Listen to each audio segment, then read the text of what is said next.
I'm gonna tell you how to recover deleted Gmail emails, even if they seem permanently deleted. So, first, open your Gmail and go to the trash folder. Emails stay there for up to 30 days after being deleted. If you find your email, select it, click Move to, and choose Inbox. If the email isn't in trash, search for Gmail Message Recovery Tool on Google and open the official recovery page. Sign in to your Google account, verify your identity, and submit a recovery request.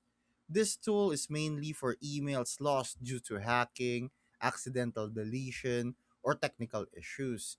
You should also check your spam, archive, and all mail folders, because sometimes emails are moved instead of deleted. If you're using a Google Workspace account for work or school, contact your administrator.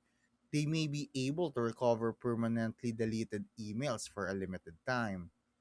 Keep in mind that if an email was permanently deleted a long time ago and Google can't recover it, it may no longer be possible to restore.